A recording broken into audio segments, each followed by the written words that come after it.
Bonjour à tous. Aujourd'hui, nous allons parler du philosophe de l'absurde. Il jouait au football, il faisait du journalisme et il était incroyablement populaire auprès des femmes. Il a connu des jours heureux. Oui, et plus tard, il a remporté le prix Nobel de littérature. Mes amis, aujourd'hui nous allons parler d'un homme fascinant, d'un penseur libre, parfois incompris. Albert Camus. Camus naît en Algérie en 1903. Son père, un modeste ouvrier agricole, qui meurt pendant la Première Guerre mondiale. Albert n'a alors qu'un an.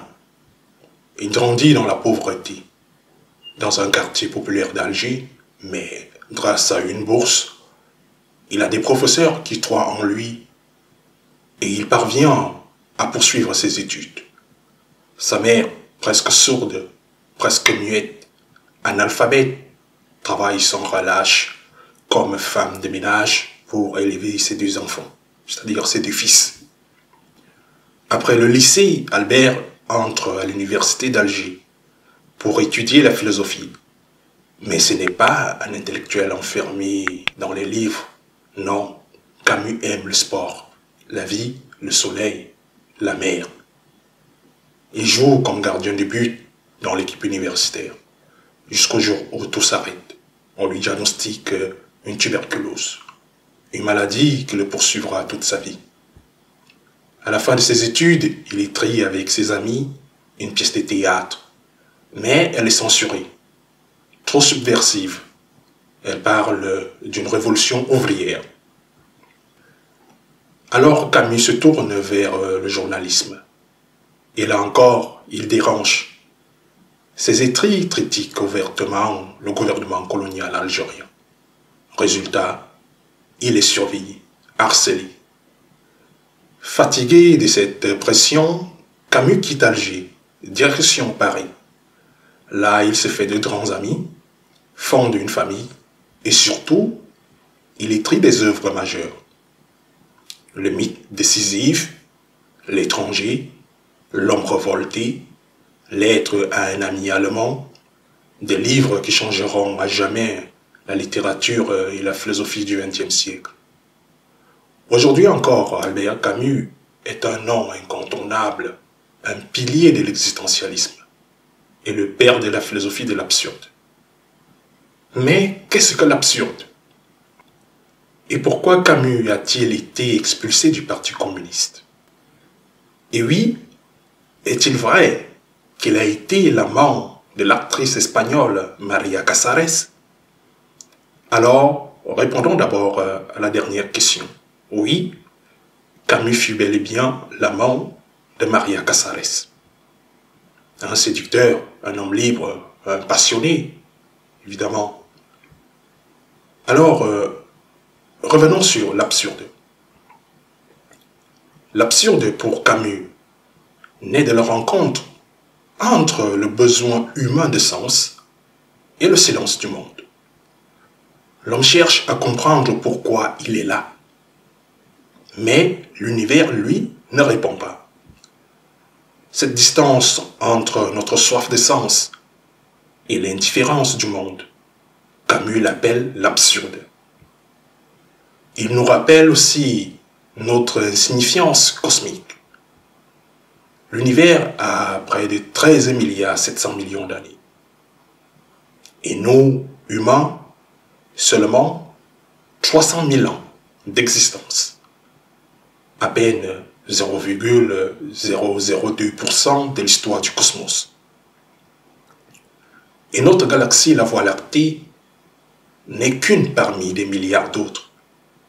Alors oui, la vie humaine à l'échelle de l'univers n'a aucune importance. Pour illustrer cette idée, Camus reprend un vieux mythe grec, le mythe de Sisyphe. Sisyphe, condamné par Zeus à pousser éternellement un rocher jusqu'en haut d'une colline, à chaque fois qu'il arrive au sommet, le rocher retombe, c'est-à-dire le rocher redescend. Et Sisyphe recommence, encore et encore, pour l'éternité. Un travail absurde, inutile et pourtant inévitable. Pour Camus, nous sommes tous Sisyphe. Nous travaillons, mangeons, dormons, recommençons encore et encore. En fait, face à cet absurde, certains choisissent le suicide. Parce qu'ils ne comprennent plus le monde. Parce qu'ils se sentent écrasés par lui. Quand on perd ce qui donnait sens à notre vie, l'amour, la santé, le travail, on peut croire qu'il ne reste plus rien. Mais pour Camus, ce n'est pas une solution. Il parle aussi d'un autre type de fuite, le suicide philosophique.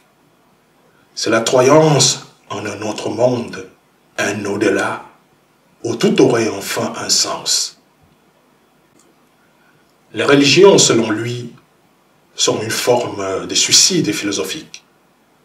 Elles tuent en nous le doute, la liberté, la recherche personnelle des vérités. Mais certaines idéologies, comme le communisme, promettent un paradis futur, mais au prix de la liberté présente.